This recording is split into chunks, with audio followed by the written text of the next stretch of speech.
Olá, infectos! É com você mesmo que eu estou falando. Eu chamo meus seguidores, alunos, de infectos, carinhosamente assim, porque o meu maior objetivo é todo mundo dominando aí os temas da infectologia, beleza?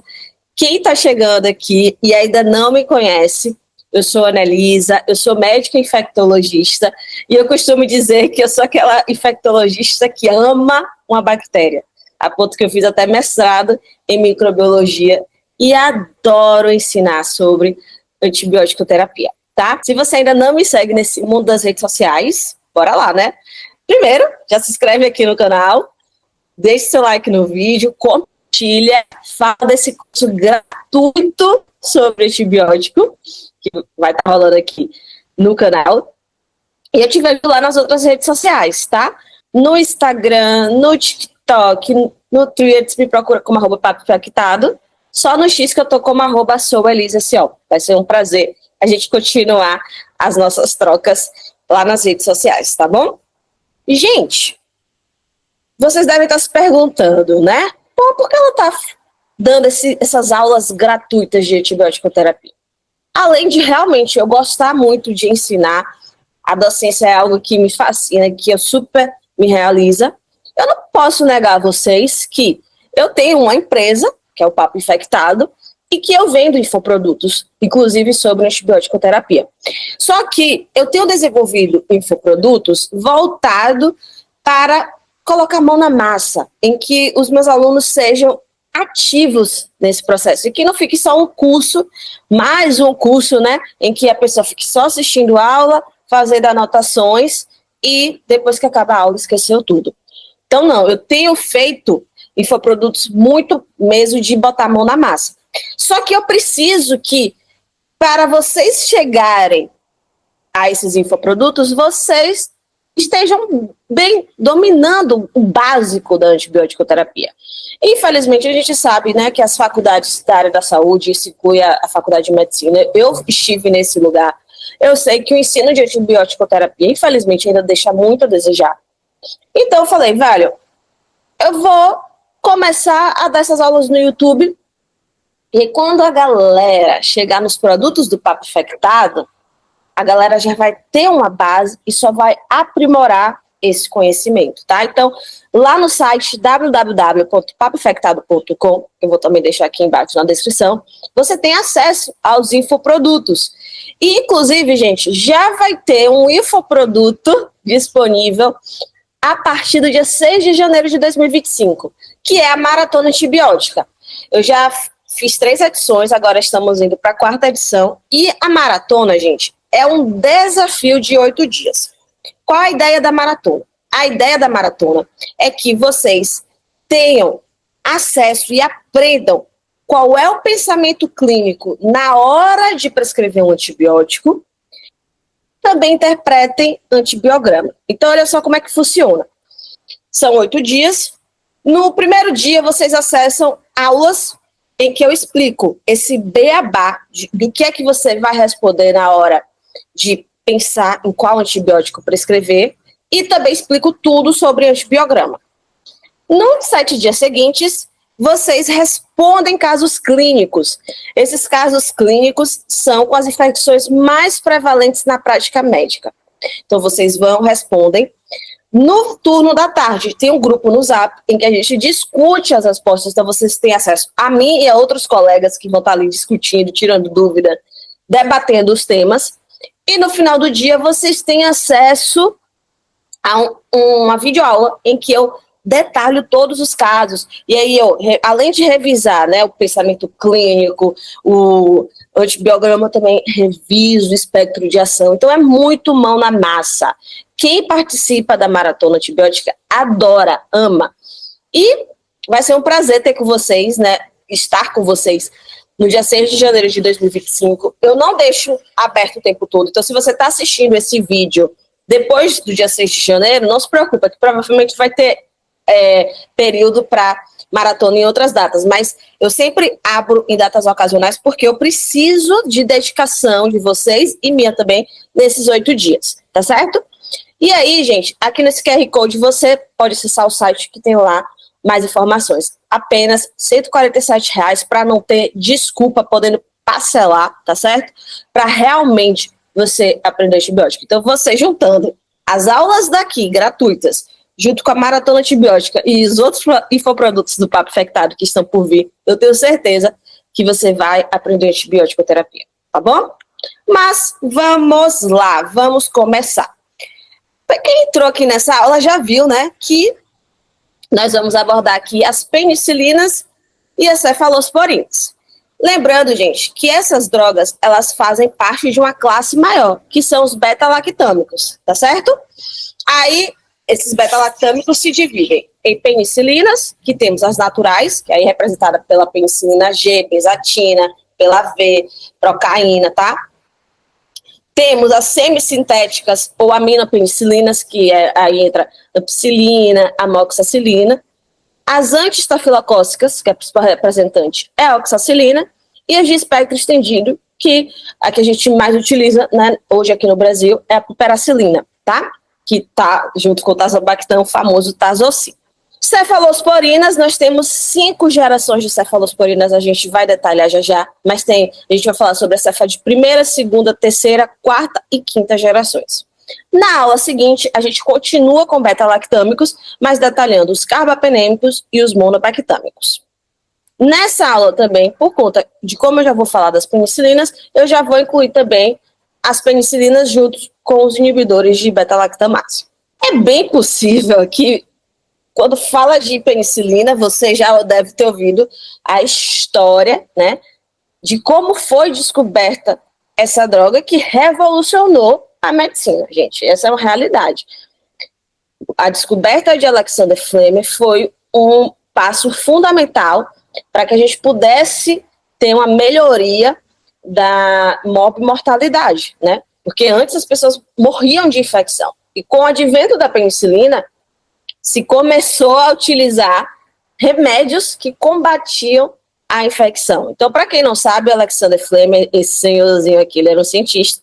E em 1928, ele estava muito atarefado, muito cansado. Ele falou, quer saber, vou tirar umas férias. E aí, na correria, ele acabou deixando umas placas de Staphylococcus aureus, que era a bactéria que ele estudava, lá no balcão mesmo do laboratório, nem botou na estufa nem nada. Pronto, ele foi, curtiu a vida, foi para as férias e aí voltou. Quando ele voltou, ele percebeu que tinha deixado as placas, né, sem cuidado nenhum. E aí, quando ele estava desprezando essas placas, ele percebeu uma coisa, que onde tinha crescido mofo, onde tinha crescido um fungo, não tinha mais bactéria. Então, ele questionou, cara, esse fungo aqui, que era o penicílio, ele deve produzir alguma substância que mata a bactéria. Então, aí, no ano de 1928, que a gente tem um start, uma revolução da medicina. Só que, gente, a gente precisa fazer justiça. Se tivesse só acontecido isso de Fleming, a gente não teria chegado à penicilina disponível para uso clínico, tá? Porque Alexander Fleming, ele descobriu isso, mas ele não tinha recursos para poder aprimorar isso, para poder extrair a penicilina, não tinha. E aí, a gente precisa fazer justiça, porque foi esse grupo aqui, ó, de Florence e outros profissionais que durante 10 anos, desde a descoberta de Fleming, passaram a colocar a mão na massa e ver, velho, como é que a gente pode estudar essa penicilina, como é que a gente pode extrair essa penicilina para, de fato, ter uso clínico. Tanto que, anos depois, quando Fleming ganha o Nobel, ele ganha junto com Florence, porque se não tivesse essa galera aqui, a descoberta de Fleming não ia ter ganhado o alcance que a gente tem hoje. E aí, após 10 anos de estudo, em 1940, eles conseguem disponibilizar a penicilina para um paciente, acho que foi na guerra, que ele estava ferido, e aí eles conseguiram disponibilizar. Só que, gente, infelizmente, para extrair a penicilina do fungo, precisava de grandes quantidades de fungo. E aí, nessa ocasião, eles até conseguiram oferecer a penicilina para o paciente durante alguns dias, mas acabou que chegou um momento que não tinha mais fungo de onde extrair, e aí o paciente acabou falecendo. E foi aí que eles falaram, não, gente, a gente tem que melhorar isso aí, a gente tem que ver alguma outra espécie de penicílio que possa conseguir fornecer mais penicilina para a gente sem tanto fungo. E aí eles acabaram, né, indo para os Estados Unidos, em outro laboratório, estudaram mais, descobriram outra espécie de penicílio e conseguiram, então, ter o apoio da indústria farmacêutica para poder disponibilizar para o público, né? Então, em 1943, já tinha ali o apoio, aqui vocês veem nessa imagem, né, Pfizer e tal, já disponibilizando para, por exemplo, soldados na Segunda Guerra Mundial. Então, foi assim, quando a indústria farmacêutica abraçou a causa, que conseguiu propagar, né, essa dimensão da penicilina. Eu tô contando essa historinha porque hoje a gente prescreve antibiótico e parece que é uma coisa tão banal, né? A gente prescreve assim, e não é banal, gente. É uma medida que revolucionou a medicina, mas que vocês vejam que para ter um antibiótico é um processo longo.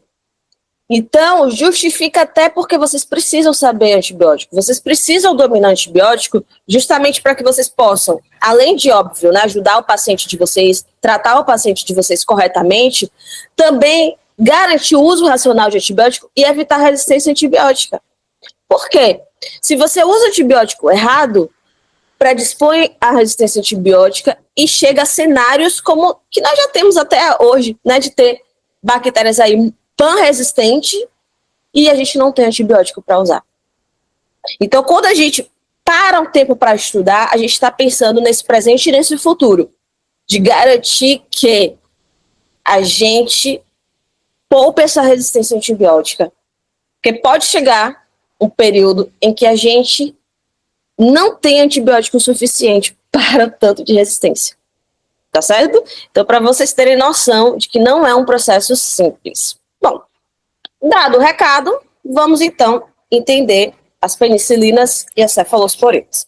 Como elas são beta-lactâmicos, né? Eu vou falar aqui com vocês do mecanismo de ação dessas bactérias. A Elisa precisa falar de mecanismo de ação? Precisa, gente. Tem gente que banaliza isso aqui. Você não precisa ser expert em mecanismo de ação. Mas você precisa ter uma noção, porque é importante a gente saber o mecanismo de ação, consequentemente saber se o antibiótico vai ter ação bactericida ou bacteriostática, uma vez que, a depender da gravidade da infecção, do local da infecção, você tem que priorizar certos antibióticos a exemplos de outros, tá? Então, só um parêntese aqui, por exemplo, né? Antibiótico bactericida é aquele que elimina todo o inóculo bacteriano. Exemplo, beta-lactâmicos.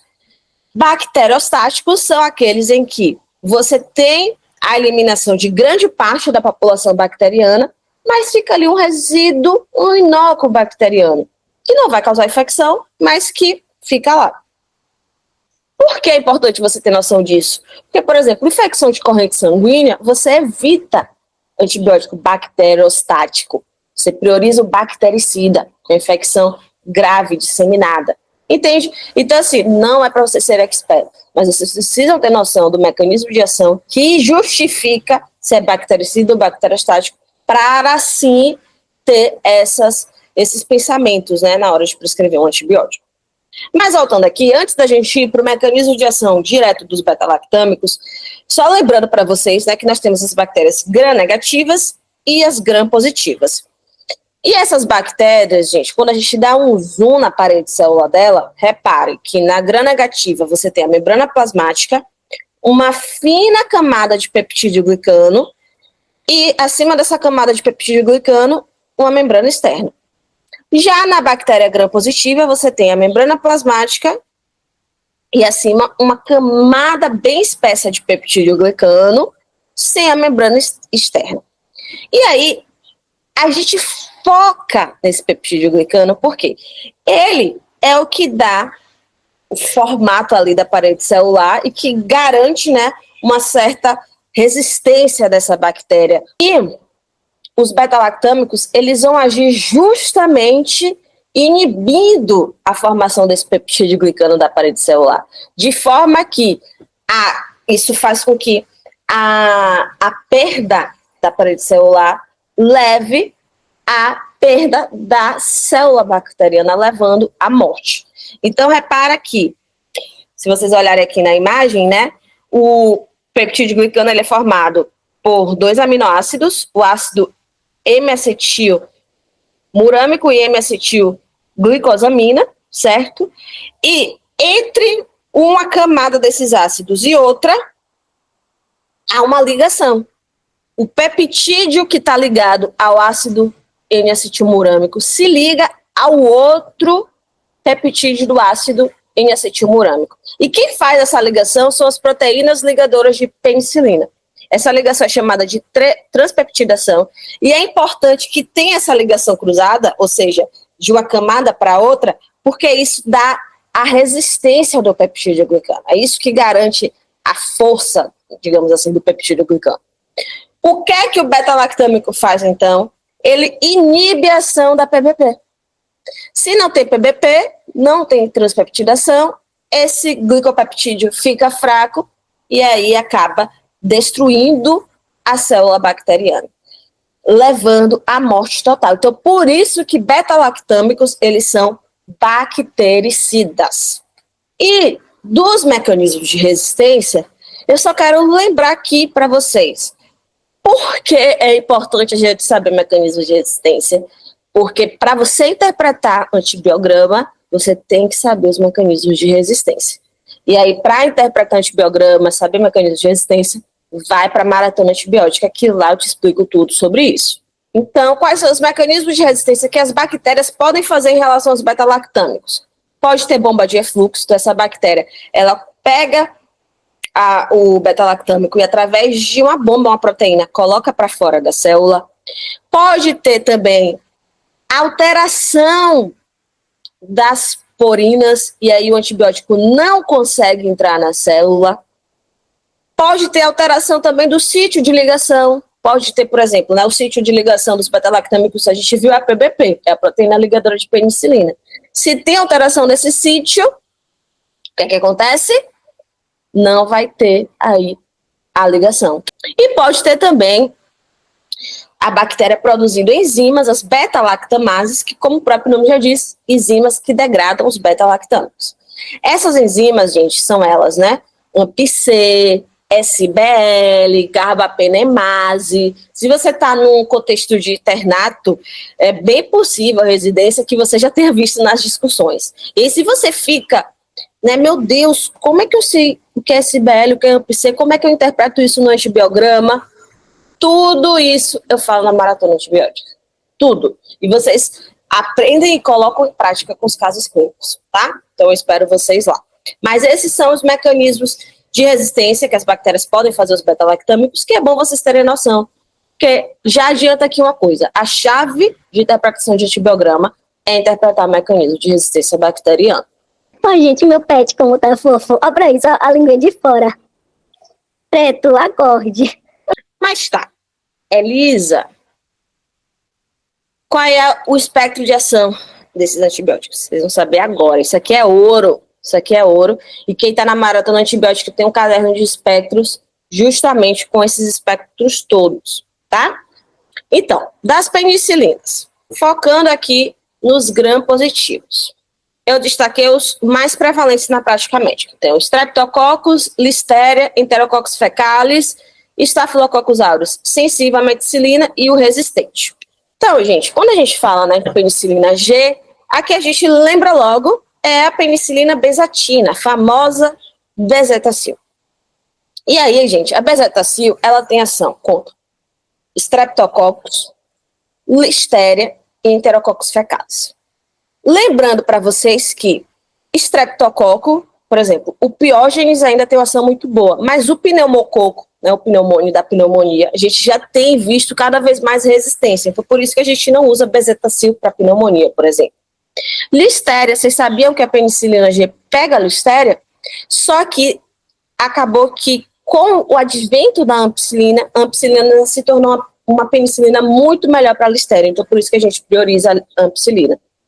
E tem também penicilina, enterococos, que podem ser sensíveis à penicilina. Infelizmente, a gente tem visto cada vez mais, né, resistência, mas também a penicilina já tem exceção. Agora, a gente tem visto também o uso de ampicilina mais para enterococos, justamente porque acaba sendo também uma droga melhor. Aí aqui, gente, vocês já veem que, se vocês repararem, quando eu contei a história lá de Fleming, logo quando o Fleming descobriu a penicilina, foi com o Staphylococcus aureus. Então, lá no início, a penicilina G pegava Staphylococcus aureus sensível à meticilina. Só que, com tanto uso indiscriminado, acabou tendo resistência. Então, hoje, a penicilina G, a bezetacil, não pega nem Staphylococcus aureus, sensível à meticilina, nem resistente à meticilina. Aí, por isso, eu já faço uma pergunta aqui a vocês. Dessa forma, pensando numa infecção de pele e partes moles, você está lá no posto de saúde, chega uma pessoa com uma infecção de pele, suspeita de celulite. É só passar a bezetacil? Porque eu sei que muita gente vai logo no bezetacil. Mas será que é só passar a bezetacil? Gente, responde, tá? Pausa, responde. E agora ouve a resposta. Quando você tem, por exemplo, uma infecção de pele, que você tem certeza que é estrepto, aí, ok, você fazer a bezetacil. Mas se tem dúvida que pode ter estáfilo na jogada, e que a maioria das vezes a gente vai ter dúvida, porque certeza mesmo, só tem com a cultura. E dificilmente a gente consegue fazer. Então, muitas vezes o tratamento é empírico. Então, quando a gente está pensando em infecção de pele, que a gente quer cobrir gram positivo, principalmente estrepto e estáfilo, abro parêntese, Elisa, eu fico perdida nisso. Como é que eu sei quais são os micro-organismos que eu devo cobrir em certas infecções? Gente, vai para a maratona antibiótica, eu explico tudo lá, tudo isso lá. Quando eu falo entender o pensamento clínico na hora de prescrever antibiótico, inclui esse ponto também. Tá bom? Então, voltando. Aí, pensando na infecção de pele e partes moles, se você quer cobrir gram positivo, aí está. Se você tá na dúvida, tem que cobrir staph, não vai fazer bezetacil, gente, que não pega. Não pega nem o MSSA. Ok? Amoxicilina, ampicilina. Pega estrepto. Então, pega Streptopiógenes, pega Streptococcus pneumoniae, né? Inclusive, né, a amoxicilina é uma das opções que a gente acaba usando aí para pneumonia de comunidade. Listéria, enterococos, certo? Listéria, enterococo, ampicilina é a melhor droga. Mas a paciente não tem como comprar ampicilina oral. Faz amoxicilina, né? Se tem sensibilidade à ampicilina. Agora, repare. Amoxicilina pura e ampicilina puras não pegam Staphylococcus aureus, sensível à meticilina nem MRSA, tá? Amoxicilina junto com ampicilina só pega o Staphylococcus aureus sensível à meticilina quando associado com inibidor de beta-lactamase. Então aqui já vai um ponto. Amoxicilina com clavulanato pega Staphylococcus aureus sensível à meticilina. Ampicilina subactam pega Staphylococcus aureus sensível à meticilina. Então, por isso que, por exemplo, naquela situação da pele, bezetacil não rola. Mas você pode fazer amoxicilina com clavulanato. Porque aí você está pegando o estrepto e está pegando Staphylococcus aureus sensível à meticilina, que é o mais comum. Elisa, pelo amor de Deus, eu não sei o que é MRSA e MSSA. Só lembrando, gente, MSSA é o que é sensível à oxacilina, MRSA é o que é resistente à oxacilina. Tá bom? E que a gente acaba utilizando muito na interpretação de antibiograma. Que aí, repito, você vai ver lá na maratona. Oxacilina, gente. A oxacilina, ela foi realmente criada justamente para atender a necessidade. Porque quando viu que Penicilina G, amoxa pura, ampipura, não pegava mais Staphylococcus aureus, MSSA, se pensou, gente, vamos criar uma penicilina voltada a pegar esse Staphylococcus MSSA. E aí, por isso que Oxa, ela pega Strepto e MSSA, apenas. Listéria, Enterococo, MRSA, não rola. E piperacilina, que é uma penicilina anti-pseudomonas, né? Vocês vão ver que ela vai ter ação contra pseudomonas nos gram-negativos. Ela pega Strep, ela pega Listéria, ela pega Enterococo. A Enterococo sensível à ampicilina, então a piperacilina também vai pegar. MSSA é a mesma ideia da amoxicilina e ampicilina. Só pega quando associado com inibidor de beta-lactamase. Então, pipetazo, né? Piperacilina, tazobactam. Quando associa o tazobactam à piperacilina, aí ela passa a pegar MSSA. Certo? Repara, gente, que nenhuma dessas penicilinas pega MRSA. Nenhuma. Nem a G, nem a Mox, nem AMP, nem Oxa, nem piperacilina. Nenhuma delas. Tá bom? Dos gram-negativos. Dos gram-negativos, se vocês repararem bem, da penicilina G até a piperacilina, tirando a oxacilina, né, o espectro vai aumentando. Porque a oxacilina, vocês reparam, não pega nenhum gram-negativo. Aqui eu separei os gram-negativos mais comuns também na prática clínica. Penicilina G pega meningococo, tá certo?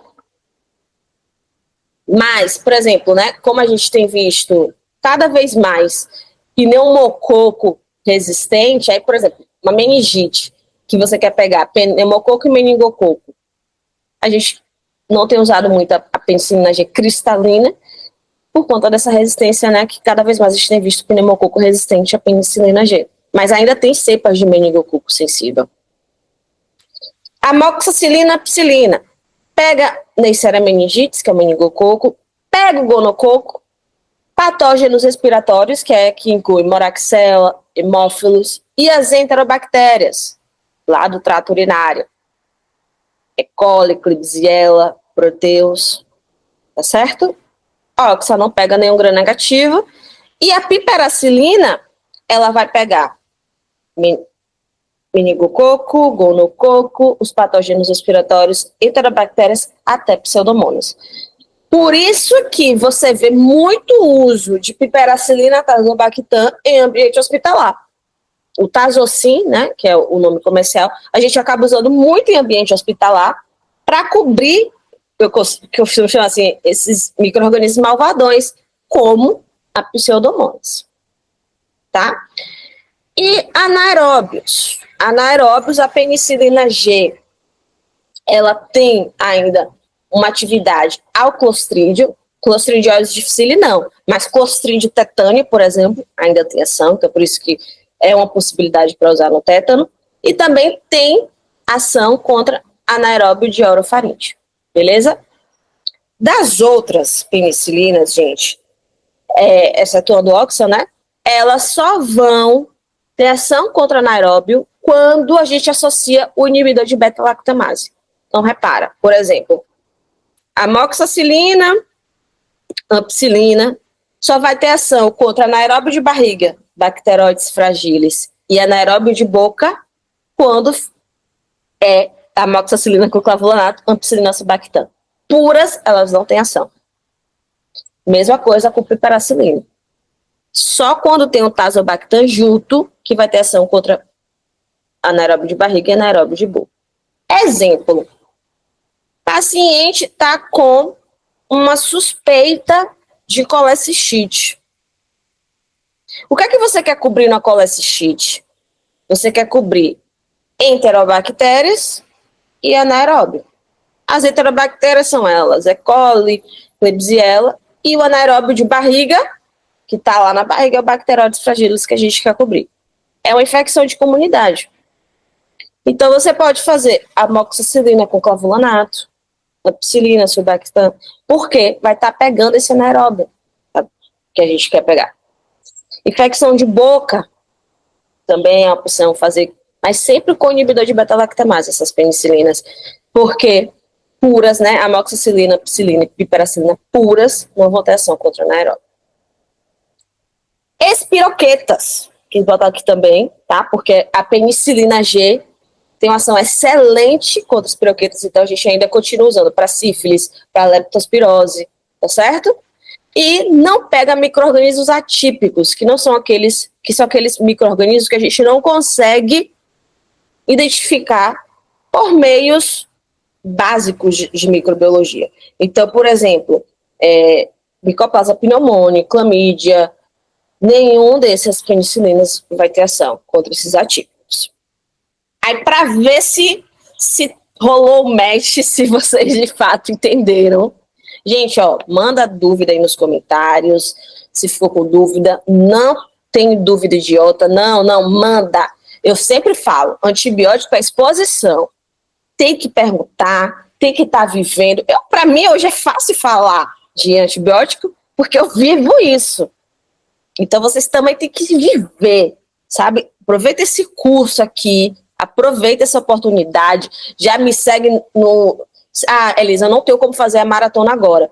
Não tem como fazer? Então, dá o seu melhor aqui. Vai, me acompanha no podcast, no Papo Infectado, lá no Spotify. É tudo gratuito.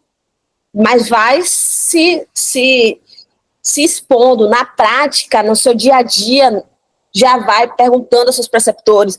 Chega, ficou com a dúvida, pergunta aqui na aula. Mas vamos, viver isso, tá? Mas beleza. Agora eu vou fazer um bate-volta, pausa aqui. Você anota aí as suas respostas. E aí, quando você voltar, você confere se deu match, tá? Você fez isso, né? Então, você já respondeu suas respostas? Então, vamos lá. Qual a penicilina com ação contra MRSA? Staphylococcus aureus resistente à meticilina. Isso é uma pegadinha, viu, gente? Não tem nenhuma penicilina que pega MRSA. O que a gente viu, ó, volto até aqui para vocês verem, nenhuma delas pega MRSA. O que a gente viu foi que amoxicilina, ampicilina e piperacilina, junto com inibidores de beta-lactamase, então, respectivamente, amoxicilina com clavulanato, ampicilina sulbactam e piperacilina tazobactam, juntos, acabam tendo ação contra Staphylococcus aureus sensível à meticilina, MSSA, e a oxapura também pega MSSA, mas nenhuma delas pega MRSA. Qual a penicilina com ação contra anaeróbio de boca? Então, se você respondeu anaeróbio de boca, penicilina G tem ação, tá? Lembrando que amoxicilina, ampicilina e pipetase só tem ação contra anaeróbio de boca quando estão junto com inibidores, tá? E junto com os inibidores, elas conseguem pegar, além do anaeróbio de boca, também o anaeróbio da barriga, que é o Bacteroides fragilis. Penicilina com ação anti-pseudomonas. Essa foi que eu faço, né? Que é aquela que a gente usa muito para ambiente hospitalar, que é a piperacilina, junto, né, com o tazobactam que a gente tem aqui no Brasil, que é o Tazocin. E a melhor penicilina para enterococo, vocês viram, né, que enterococos a G, amoxicilina, ampicilina e piperacilina pegam, mas a melhor, a que vai ter melhor ação contra enterococo, é a ampicilina. Pronto, penicilina foi. Agora a gente vai para as cefalosporinas. Gente, cefalosporinas, a gente viu, né, que são 5 gerações. Então a gente tem a cefa de primeira, representante dessa classe, cefalexina, cefadroxil, tá, cefazolina. Cefa de segunda, que aí entra aqui cefuroxima, beleza? E, gente, dessas cefas de segunda, foi originado um grupo à parte, que são as cefamicinas, tá? Então, acaba entrando aqui. O principal representante das cefamicinas é a cefoxitina. Cefa de terceira, entra aqui ceftraxone, ceftazidima, e agora a gente tem no mercado brasileiro o cefidini, que é uma cefalosporina de terceira geração, só que oral. As outras que eu mencionei era venosa, essa é oral. Cefa de quarta, cefepime, E cefa de quinta, a gente tem o ceftobiprole, que não tem ainda no Brasil, e tem a ceftarolina, que já tem no Brasil, tá? Vocês vão ver que, em relação aos gram-negativos, à medida que vai aumentando a geração, tende também a aumentar a cobertura antibiótica, beleza? Mas, focando aqui nos gram-positivos. Veja, Streptococcus. Todas elas pegam Streptococcus, certo? Agora, vale a ressalva em relação à pneumonia, que a cefalexina, ela acaba não tendo, já tem muita resistência, né, de pneumococo resistente à cefalexina. Então, acaba que, por exemplo, na pneumonia, se você quiser passar uma cefalosporina, é melhor de cefuroxima em diante, porque cefa de primeira, o espectro é limitado. Nenhuma das cefalosporinas pega a listéria, nenhuma. E só a ceftarolina, só a cefa de quinta que tem ação contra Enterococcus fecalis. As outras, cefa de primeira, segunda, terceira e quarta geração, não pega. MSSA, todas pegam, sendo que, vale a ressalva de que cefa de terceira não pega também MSSA. Cefa de primeira, cefalexina, cefa de quarta, como cefepime, pegam melhor. E MRSA, a única, na verdade, o único beta-lactâmico que pega MRSA é a cefa de quinta geração, é a ceftarolina, tá? Então, assim, pensando, por exemplo, na infecção de pele lá do postinho, cefalexina eu sei que é manjada, muita gente usa, mas porque sim, é uma opção, né? Pega Streptococcus de pele e pega o Staphylococcus aureus sensível à meticilina, que a gente quer pegar de comunidade. Agora, se você está com infecção de pele, geralmente em ambiente hospitalar, que você quer cobrir MRSA, aí das cefalosporinas tem que ser ceftarolina, tá certo? Importante também lembrar aqui para vocês, por exemplo, pneumonia, né? O que a gente quer cobrir na infecção respiratória de gram-positivo, que é nosso foco aqui, pneumococo. Cefa de primeiro, eu já falei para vocês que não pega também, mas cefuroxima é uma opção, ceftraxone. Ceftazidima, acaba que ela não tem uma boa ação tão boa para gram-positivo, né, principalmente para pneumococo, então por isso que a gente não utiliza tanto para pneumonia. Cefepime, ceftarolina, tá? Mas que a gente sempre vai estar pensando em poupar espectro e fazer o menor espectro. Gram-negativos. Cefalexina, gente, lembra muito a penicilina G. Por quê? Ela tem um espectro bem pequeno para gram-negativo. Então, é basicamente enterobactérias, porque ali é coli, proteus, bem pouquinho.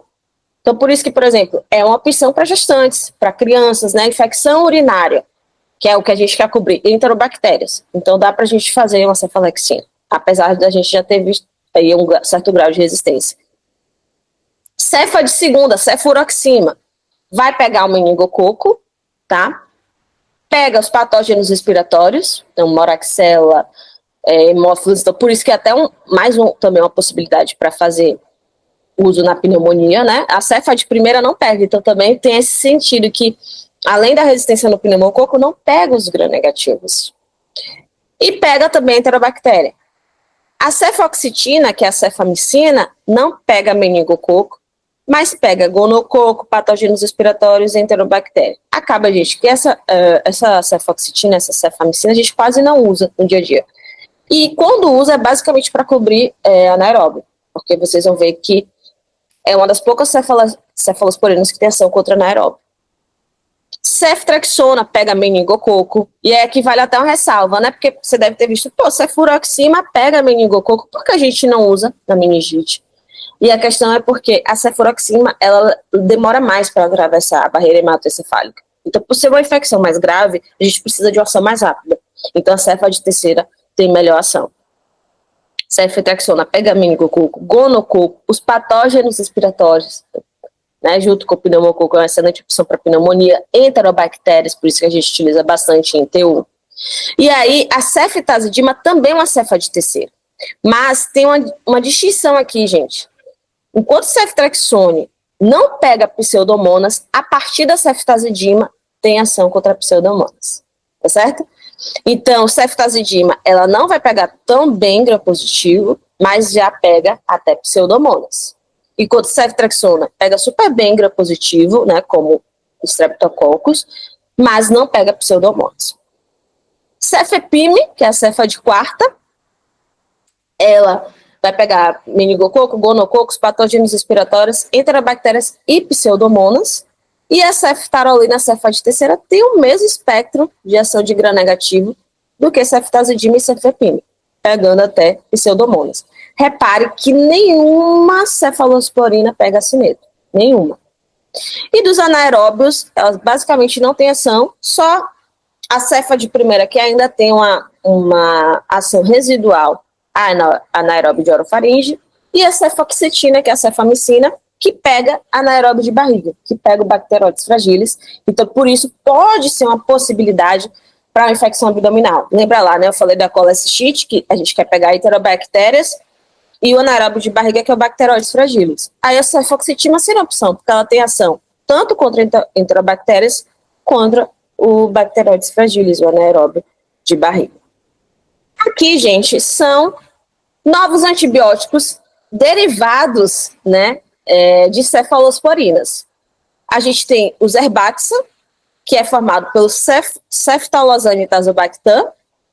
O ceftalozane é uma cefa de quinta geração e o tazobactam é um inibidor de beta-lactamase conhecido. Ele tem seu uso muito utilizado aí para infecção intraabdominal complicada, ITU complicada, pneumonia hospitalar associada à ventilação mecânica. Pega algumas beta-lactamases como SBL, mas não pegam carbapenemases. E o foco é Pseudomonas popacarbapenemus. Eu acabo que esses dois antibióticos novos a gente vê muito quando vai interpretar antibiograma. Então, na maratona, eu acabo trazendo mais eles para vocês. Enquanto a gente tem o Torgena, que é o ceftazidima avibactam, que pegaram a ceftazidima, a nossa conhecida ceftazidima, e adicionaram um novo inibidor de beta-lactamase, que é o avibactam. E basicamente, gente, ela vai ser utilizada ali para ação contra serinocarbapenemase. Infecções causadas por serinocarbapenemase, a gente prioriza o Torgena. Não sabe o que é isso?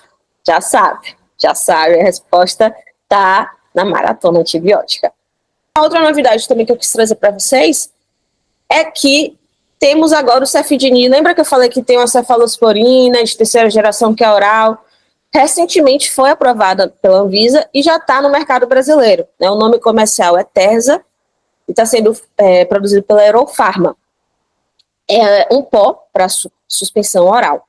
E aí se trouxe muito essa questão, já que é uma cefa de terceira geração oral, será que substitui o ceftriaxone na pneumonia, na infecção urinária? E aí eu respondi isso para vocês lá no podcast. Quem ainda não conhece, no Papo Infectado, o podcast, eu também compartilho, né, muitos artigos, muitas atualizações lá.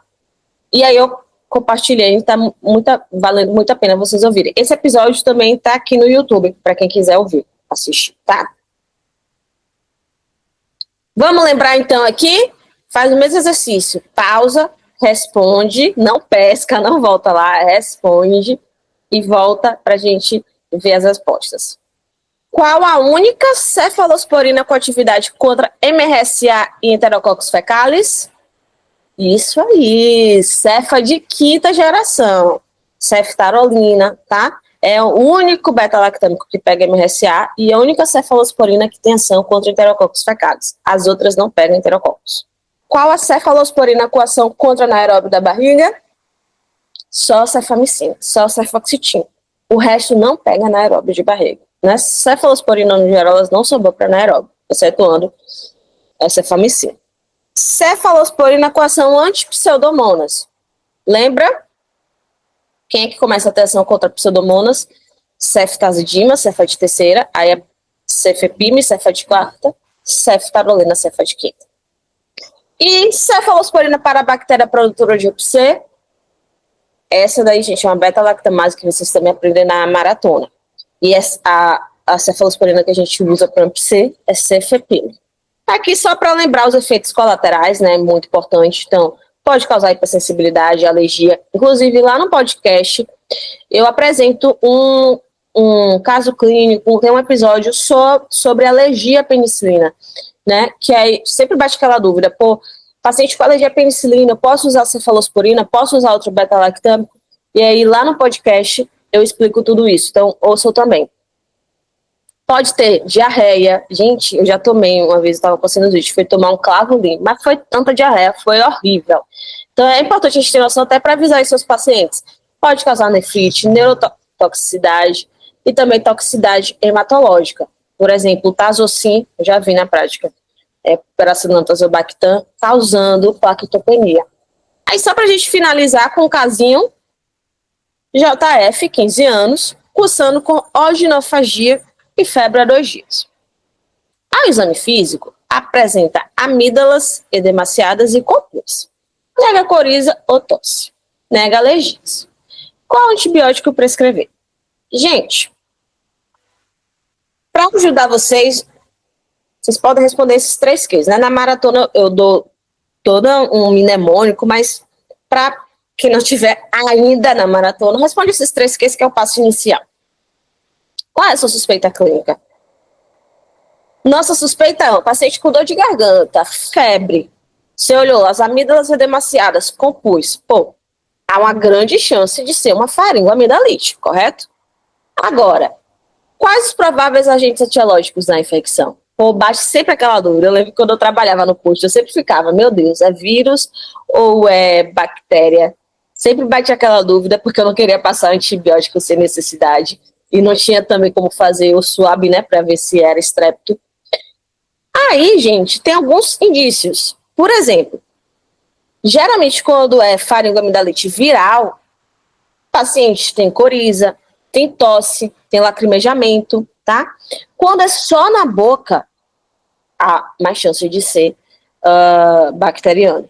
E aí aqui, ó, além disso, as amígdalas na bacterianas tendem a estar bem mais edemaciadas, pode surgir petequias no palato, assim como ter a presença de pus, beleza? E aí, eu vi esse score que está sendo muito utilizado lá no Reino Unido para ajudar você também a saber, pô, será que tem alto risco de Streptococcus do grupo A, que é o principal, né, a principal bactéria associada? E aí você pensa, tá, eu vou responder esse score para ver. Se tiver mais de 4 pontos, tem alto risco de ser o Streptococcus do grupo A. Aí você prescreve antibiótico. Se tiver 1 ponto ou menos, baixíssima chance. Aí não prescreve antibiótico. Se tiver entre 2 a 3 pontos, é uma possibilidade intermediária. Aí o que é que você pode fazer? Ou passar sintomáticos e pedir para o paciente voltar depois, tá? Então, por exemplo, nosso caso aqui de JF, temperatura acima de 38 graus, vamos dizer que sim. Tinha exudato tonsilar, tinha pus, sim. Tonsilas severamente inflamadas, né, estavam bem demaciadas, sim. E não tem tosse nem coriza, 4 pontos. Então, sim, a gente vai prescrever, beleza? É importante também, antes de você prescrever um antibiótico, ponderar quem é o seu paciente.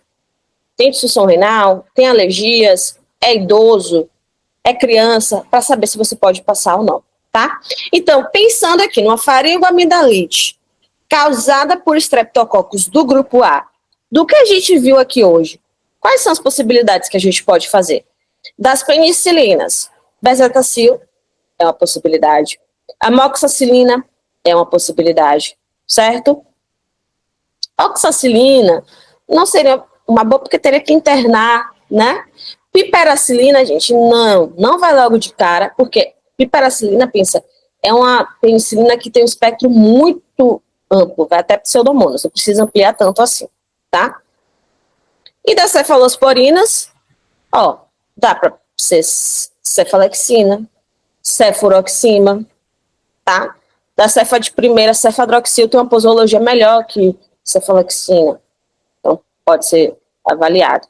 As demais, cefoxitina, ceftriaxona, ceftazidima, cefepime, ceftarolina, todas elas pegam, mas são venosas, a gente não ia, né, ficar legal a gente externar por conta disso. Além do que, a partir de ceftazidima já pega pseudomonas, então vamos evitar, vamos poupar o espectro.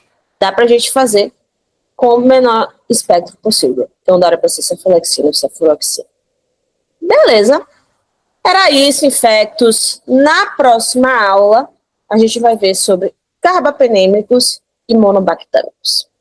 Tendo dúvidas, deixa aqui nos comentários. Compartilha o canal aqui do YouTube. Fala, gente, está tendo esse curso gratuito de antibiótico. Me conta também o que é que vocês estão achando. Vai ser um prazer poder estar aperfeiçoando aqui essas aulas para vocês. Beijão e até mais.